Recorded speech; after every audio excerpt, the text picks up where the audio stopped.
ETF index mutual funds నేర్చుకుని stock మార్కెట్లో రాణించాలనుకుంటున్నారా? వెంటనే ఈ నెంబర్కి కాల్ చేయండి.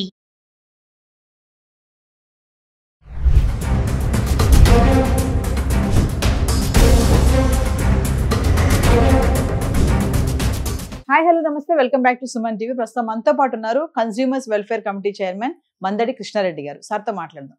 నమస్తే సార్. నమస్కారం అమ్మా. సార్, ట్రంప్ హవా చాలా వేగంగా నడుస్తుంది. మరి ఇంకా చాలా నిర్ణయాలు తీసేసుకుంటున్నారు. ఉన్నటువంటి ఈ లాస్ట్ టర్మ్ లో తన ఎఫెక్ట్ అంతా అలా ఇంపాక్ట్ చూపించాలనే నిర్ణయంతో ట్రంప్ అయితే ఉన్నాడు. మరి చూసుకుంటే ఇప్పుడు లే ఆఫ్స్ బాగా ఉన్నాయి, ఉద్యోగాల కోత కూడా ఉంది. ఒకసారి దాని గురించి మాట్లాడుకుంటే మరి కంపెనీస్ ఎలాంటి బేసిస్ మీద మరి ఎంప్లాయీస్ తీసుకోవడం జరుగుతుంది, తీసేస్తున్నారు ఉన్న బలంగా, ఈ లే ఆఫ్స్, ట్రంప్ డిపోర్టేషన్ కానీ ఇవన్నిటి గురించి. మనకు ట్రంప్ ఎలక్షన్లో కొన్ని వాగ్దానాలు చేశాడు. ఆ వాగ్దానంలో ఇవి కూడా ఉన్నాయి. అంటే ప్రభుత్వ ఉద్యోగాల్లో వీలైనంత వరకు అమెరికన్స్కు మాత్రమే ఆ ఉద్యోగాలు దొరకాలంటే అవుట్ సైడ్లో ఉండే వాళ్ళను పంపించినప్పుడు మాత్రమే సాధ్యమవుతుంది అనేది ఒకటి.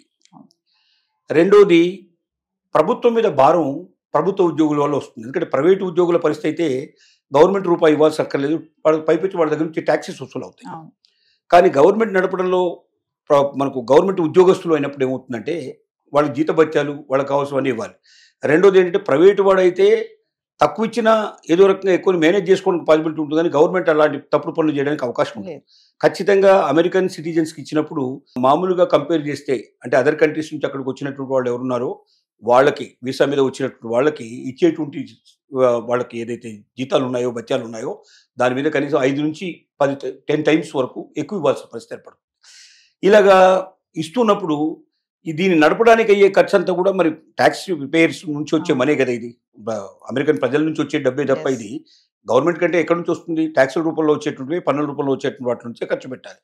కాబట్టి అతను ఏమని చెప్పాడంటే, అనవసరంగా ఏ ప్రెసిడెంట్ వచ్చినప్పుడల్లా ప్రజల మెప్పు కోసం అని చెప్పి పనికిరాని సంస్థలన్నిటి క్రియేట్ చేసి, పనికిరాని డిపార్ట్మెంట్ అన్ని క్రియేట్ చేసి విపరీతంగా గవర్నమెంట్ ఉద్యోగులు తీసుకొని, గవర్నమెంట్ ఉద్యోగుల వల్ల ప్రభుత్వానికి వచ్చేటువంటి ఖజానా చాలా ఖర్చు అయిపోతుంది, విపరీతంగా నష్టపోతుంది. కాబట్టి దీన్ని నేను భారాన్ని తగ్గిస్తాను, సరైన రీతిలో నడుపుతాను, ప్రైవేట్ సంస్థలకు ఎక్కువ అవకాశాలు కల్పించి తద్వారా ఎక్కువ ఎంప్లాయ్మెంట్ క్రియేట్ చేసి దాని ద్వారా మనకు ట్యాక్సెస్ కూడా ఎక్కువ తీసుకొచ్చి అమెరికన్ సిస్టమ్ని ఇంకా బాగా మనం అద్భుతంగా తయారు చేసి, బాగా బలవంతంగా తయారు చేసి మనం ఎక్కువగా ఆర్థికంగా ఇంకా బలపడేటువంటి పరిస్థితి తీసుకొస్తామన్న వాగ్దానం చేశాడు.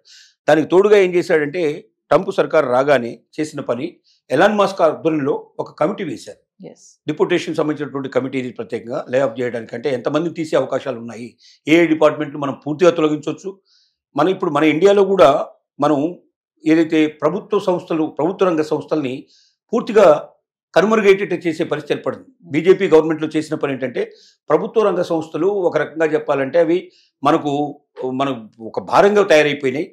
దాంట్లో పనిచేసే వాళ్ళు తక్కువ ఉంటారు, ఎక్కువగా తినేవాళ్ళు ఎక్కువ ఉంటారు. కాబట్టి ప్రభుత్వ రంగ సంస్థల్ని పూర్తిగా నిర్వీర్యం చేయండి, తీసేసేయండి, వాటిని తీసి ఎవరికైనా ప్రైవేట్ వాళ్ళకి అమ్మేసేసేయండి. తద్వారా ఏమవుతుందంటే అవి బాగా బలంగా పనిచేస్తాయి, దాని నుంచి మనకు రెవెన్యూ కూడా ఎక్కుతుంది, మనకు ట్యాక్స్లు కూడా వస్తాయని చెప్పి మన వాళ్ళు ఎప్పుడు తీసుకున్నారు. నేనే మన దగ్గర ఇప్పుడు 10 ఏళ్ల నుంచి నడుస్తున్న పని అదే. 15 ఇప్పుడు 10 ఏళ్ళు దాటి ఇప్పుడు మన మోడీ సర్కారు వచ్చిన 10 ఏళ్లలో almost all more than 60 to 70% మంచి మంచి ప్రభుత్వ రంగ సంస్థలు, కోటాను కోట్ల రూపాయల విలువైన ప్రభుత్వ రంగ సంస్థలు కూడా పూర్తిగా అమ్మేయడం జరిగింది, వేలం వేసి ప్రైవేట్ వాళ్ళకి అప్పచెప్పడం జరిగింది. ఇలాంటి స్థితి ఇప్పుడు అక్కడ కూడా. దీనికి ఒక కమిటీ మన ఇండియాలో ఎట్లా వేశారో, ఎలన్ మస్క్ ఆధ్వర్యంలో అక్కడ కూడా ఒక కమిటీ వేశారు. ఆ కమిటీ కింద ఏం చేశారంటే వాళ్ళు ఏ రంగాలు, అన్ని రంగాలు పరిశీలించి ఈ రంగాలు క్లోజ్ చేయండి, ఈ రంగాల్లో తగ్గించేసేయండి అని వాళ్ళు చెప్పారు. ఇది ప్రభుత్వ రంగానికి సంబంధించిన వ్యవహారాలు. దీంట్లో ముఖ్యంగా ఎడ్యుకేషన్ డిపార్ట్మెంట్ కూడా ఒకటి ఉంది. ఎడ్యుకేషన్ డిపార్ట్మెంట్ కూడా వాళ్ళు ఏం చేశారంటే పూర్తిగా మూసేయాలని డిసైడ్ చేశారు. ఎందుకు మూసేయాలని డిసైడ్ చేశారు? ఎడ్యుకేషన్ డిపార్ట్మెంట్ సెంట్రల్ గవర్నమెంట్ కింద కాకుండా స్టేట్ గవర్నమెంట్ కిందనే ఉండాలి అనేది వాళ్ళ ఉద్దేశం.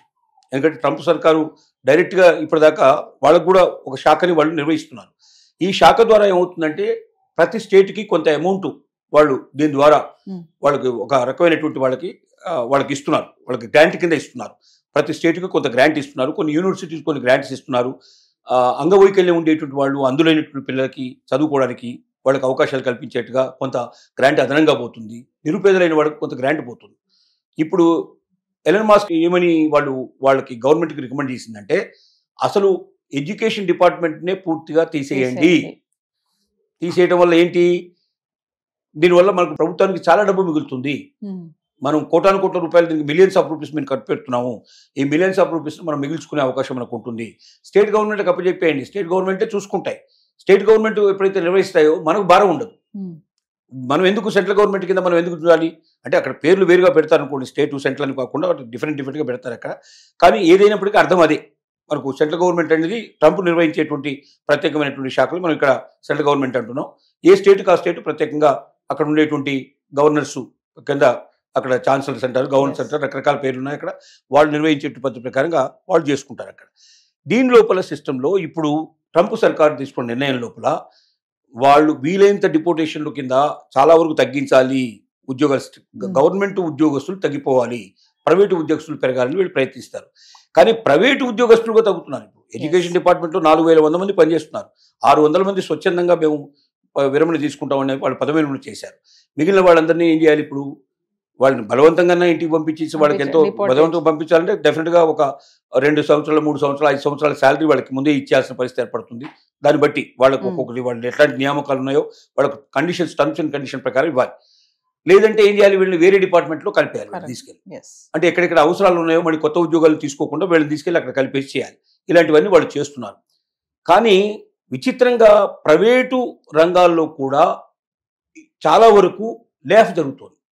ఒక్కొక్క సంస్థ గూగుల్ ఇంతమందిని పంపించేసింది, ఇప్పటికే ఇంకా పంపించాలని చెప్తుంది. అలాగే దీంట్లో రకరకాల మైక్రోసాఫ్ట్ వాళ్ళు కొంతమంది పంపించేస్తున్నారు. అంటే అన్ని ప్రైవేట్ రంగ సంస్థలు కూడా తమ యొక్క ఉద్యోగుల్ని తగ్గించుకోవడానికి ప్రయత్నం చేస్తుంది. కారణాలు ఏంటంటే దీంట్లో 2 కారణాలు ఉన్నాయి. ఒకటి ఏఐ రావడం కూడా ఒక కారణం. ఇది ఆర్టిఫిషియల్ ఇంటెలిజెన్స్ వల్ల ఏం జరిగింది? పనులు అంటే 10 మంది 100 మంది చేసే పనిని ఒకరు 10 మంది చేసే అవకాశాలు ఏర్పడ్డాయి. అంతమంది అవసరం లేదు. సో అట్లా ఫిగర్ చేయడానికి కొంతమంది అవకాశాలు ఏర్పడ్డాయి. రెండోది ఏమైందంటే ట్రంప్ తీసుకున్న నిర్ణయం వల్ల ఇవాళ వీసా సిస్టమ్ లోపల వాడికి L1 వీసా దొరికేటువంటి పరిస్థితి లేదు. వాడికి ఇంకా వేరే రకమైన వీసాలన్నీ మొత్తం కొత్తగా క్యాన్సిల్ చేసేస్తారు. ఇప్పుడు అందరూ చెప్పేది గోల్డ్ కార్డు తీసుకోమంటున్నాడు. గోల్డ్ కార్డు తీసుకోవాలంటే సుమారుగా 50 కోట్లు కట్టాల్సిన పరిస్థితి ఏర్పడుతుంది. అంత డబ్బు కట్టి ఒక్కొక్కరిని తీసుకురావాలంటే మామూలు వాళ్ళని తీసుకురాలేరు. కాబట్టి ఏం చేస్తున్నారంటే వీలైనంత వరకు మన సంఖ్య తగ్గించుకుందాం. ఎందుకంటే ఎప్పుడైతే మరి విదేశాల నుంచి మనం తీసుకురాలేమో అదే అమెరికన్స్ మనం తీసుకుంటే వీళ్ళ దగ్గర శక్తి లేదు, ఆ సత్తా లేదు. అంటే ఒకటి టెక్నాలజీ వీళ్ళ దగ్గర లేదు. టెక్నాలజీ లేని వాడిని తీసుకోవడం వల్ల ఇంకా మనకు వర్క్ పాడైపోతుంది. రెండోది టెక్నాలజీ ఉన్నవాడిని పట్టుకురావాలంటే అంత డబ్బు మనం కట్టలేము. కాబట్టి ఆ మేరకు మన బిజినెస్ తగ్గించుకుందాం. కాబట్టి వాళ్ళని ఉద్యోగస్తులు తగ్గించేద్దామని నిర్ణయించుకొని ఒక్కొక్క దాంట్లో 10%, 20%, 30% అట్లా తగ్గించుకుంటూ వస్తున్నారు. సో అందువల్ల ఒకేసారి చాలా పెద్ద పెద్ద సంస్థలు ప్రపంచవ్యాప్తంగా పేరు మోసినవి ముఖ్యంగా భారతీయుల మీదనే ఎక్కువ ఎఫెక్ట్ పడుతుంది. ఎందుకంటే భారతీయులంత ఇంటెలెక్చువాలిటీ కానీ ఇంత ఒబీడియన్స్ కానీ వాళ్ళకి వేరే దొరకదు. వేరే కంట్రీస్లో నుంచి వచ్చే వాళ్ళకి ఇంత ఒబీడియన్స్ ఉండదు. తను పని ఎక్కువ తట్టుకొని నిలబడగలిగే శక్తి కూడా సామర్థ్యం వీళ్ళకుంటుంది. ముఖ్యంగా ఎందుకంటే వేడి దేశాల్లో విపరీతమైన వేడి అనుభవించి ఉన్నారు కాబట్టి అక్కడ చలి దేశాలు సులభంగా పనిచేయగలుగుతారు వీళ్ళు. వేరే వాళ్ళకి అంత అవకాశం లేదు. కాబట్టి భారతీయులు ఎక్కువ మంది నష్టపోతున్నారు. భారతీయుల మీద ప్రభావం చాలా ఎక్కువ పడుతుంది. ఒకవైపున ప్రభుత్వ ఉద్యోగాలు తగ్గించాలని ట్రంప్ ఉన్న డిపార్ట్మెంట్లే మూసేయడానికి ప్రయత్నం చేస్తూ ఉంటే ప్రైవేటు ఉద్యోగాల మీద కూడా ఇండైరెక్ట్గా ట్రంప్ చేసినటువంటి పని వల్ల భారం పడి ట్రంప్కు వాస్తవంగా అక్కడ ఉండేటువంటి సంస్థల్లో ఉద్యోగాలు తగ్గించాలని కోరిక అతనికి ఉండకపోయినప్పటికీ మార్గం లేకపోవడం వల్ల, వీసాకు ఇంకో మార్గం లేకపోవడం వల్ల సులభంగా వీసాలు రావు కాబట్టి అమెరికాకు వచ్చే దారులన్నీ మూసుకుపోతున్నాయి కాబట్టి తప్పని పరిస్థితుల్లో ఇంకో మార్గం లేక అన్ని పెద్ద పెద్ద సంస్థలు కూడా ఉద్యోగుల్ని తగ్గించుకుంటూ రావడం మొదలైంది. దీనివల్ల ఎక్కువ నష్టపోయేది భారతీయులు ఎక్కువ నష్టపోతున్నారు, విదేశస్తులు ఎక్కువ నష్టపోతున్నారు. కానీ ఈవెన్ అమెరికన్స్ కూడా నష్టపోతారు. అమెరికన్స్ ఎందుకు నష్టపోతారంటే ఇంతమంది అక్కడ సంపాదించినప్పుడు వాళ్ళందరూ పన్నులు కడతారు కదా, మన ట్యాక్సులు చాలా విపరీతంగా వస్తాయి కదా, ఆ వచ్చే అవకాశాలు పోతున్నాయి కదా. తర్వాత అమెరికన్ కంపెనీస్ అన్నింటిలో వాళ్ళు పనిచేస్తున్నారు కదా. ఇప్పుడు ఉదాహరణకు మనం అగ్రికల్చర్ డిపార్ట్మెంట్ తీసుకుంటే అగ్రికల్చర్లో పనిచేసే వాళ్ళలో 190 మంది బయట నుంచి వచ్చిన వాళ్ళు పనిచేసేది. అంటే అక్కడ అగ్రికల్చర్ ప్రోడక్ట్లు వస్తుంది అంటే దానికి కారణం ఏంటి? ఇతర దేశాల నుంచి వచ్చి పనిచేస్తున్న వాళ్ళ వల్ల అగ్రికల్చర్ ప్రోడక్ట్ వస్తుంది. ఇప్పుడు ఇతర దేశాల అందరినీ బయటకు పంపించేస్తే అగ్రికల్చర్ ప్రోడక్ట్ రావడం మానేస్తుంది. అలాగే అన్ని రంగాల మీద ఎఫెక్ట్ పడుతుంది. దీనివల్ల భవిష్యత్తు చాలా భయంకరంగా కూడా ఉండే అవకాశాలు ఉన్నాయి. మరి దీని నుంచి ఆ వైపున ఎందుకు ఆలోచించట్లేదు, ఒకవైపున ఎందుకు ఆలోచిస్తున్నాడో అర్థం కావట్లేదు. ఎంత డబ్బు వస్తుందని లెక్క పెడుతున్నారు కానీ ఎంత అవకాశాలు పోతున్నాయి, ఎన్ని ఆర్థిక ప్రయోజనాలు తగ్గిపోతున్నాయి. తను సుసంపంగలిగే అవకాశం ఇప్పుడు ఇతరుల మీద ఆధారపడి తను బలం పెంచుకోవడానికి ప్రయత్నం చేస్తున్నాడు. ఎవడో వస్తాడు బయట నుంచి, దేశం నుంచి వస్తాడు, 50 కోట్లు పెట్టుకున్నాడు. ఇంకోటి ఏమంటున్నాడంటే వాడు 47 కోట్లు పెట్టి ఒక వీసా కొనుక్కోవడమే కాదు, వాడు అంత కోట్లు తెచ్చుకునేవాడు ఇక్కడ పరిశ్రమలు, ఇండస్ట్రీస్, వ్యాపారాలు మొదలు పెడతాడు. తద్వారా బాగా ఇక్కడ టాక్సేషన్ పెరుగుతుంది, మా వాళ్ళకు ఉద్యోగాలు దొరుకుతాయి, ఇక్కడ లోకల్ వాళ్ళకు ఉద్యోగాలు దొరుకుతాయి అని ఈ రకంగా భావిస్తున్నాడు. కానీ వీసా కొనుక్కున్నంత మాత్రం ఇక్కడే ఉండాల్సిన అవసరం లేదు. వాడు ప్రపంచంలో ఏ దేశానికైనా వెళ్ళొచ్చు, ఎక్కడైనా చేయొచ్చు.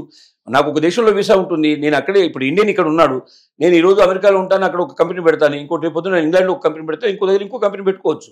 నేను అక్కడ ఉండే కంపెనీ పెట్టాలని లేదు కదా. నేను అక్కడ ఆ దేశానికి నేను పౌరసత్వం తీసుకున్నంత మాత్రంలో, ఇప్పుడు ద్వంద్వ పౌరసత్వం ఉంది, మన ఇండియన్ పౌరసత్వం ఉంటుంది, అమెరికన్ పౌరసత్వం రెండు ఉంటాయి. ఇక్కడ కూడా వాడు ఉపయోగించుకోవచ్చు. తొందరలోనే ఓటింగ్ రైట్ కూడా ఇస్తా అంటున్నారు వాళ్ళకి. అక్కడ ఇక్కడ 2 చోట్ల ఓటేసే అవకాశాలు కూడా ఉన్నాయంటున్నారు. కాబట్టి ట్రంప్ ఆశిస్తున్నట్టుగా ఆ వచ్చిన వాడు ఇక్కడ పెట్టుబడులు పెట్టి అక్కడ బ్రహ్మాండమైన ఇండస్ట్రీస్ డెవలప్ చేసి అక్కడ ఉన్న వాళ్ళకి ఎంప్లాయ్మెంట్ ఇస్తారన్న నమ్మకం అయితే లేదు. పైపెచ్చి ఏమవుతుంది, ఉన్న వాళ్ళని పంపించేస్తున్నాడు. ముందు ఒక్కొక్కటి దెబ్బతింటున్నాయి కదా. ఒక్కొక్క వ్యవస్థ దెబ్బతింటుకుంటూ పోయినట్టయితే చిట్ట చివరికి ఆహార పదార్థాలకు ఇతరుల మీద ఆధారపడాల్సిన పరిస్థితి, అనేక రకాల వస్తువులకు ఇతరుల మీద ఆధారపడాల్సిన పరిస్థితి, మరి వేరే దేశాల మీద ఆధారపడే పరిస్థితి అన్నప్పుడు కొంతకాలానికి అమెరికా ఆధారపడేటువంటి పరిస్థితిలో ఉండేటువంటి దేశంగా తయారవుతుంది. అవతల వాడు ఇస్తే తీసుకోగలుగుతా, లేకపోతే లేని స్థితికి వస్తుంది. అలాంటి పరిస్థితి కరెక్ట్ కాదేమో అని చాలామంది అతనికి చెప్పడానికి ప్రయత్నం చేస్తున్నారు. కానీ ట్రంప్ లాంటి మొండివాడు ప్రపంచంలో చాలా తక్కువ ఉంటారు, అరుదుగా ఉంటారని మనం వినబడుతుంది. అందుకే ఈ స్థితి కలుగుతుంది.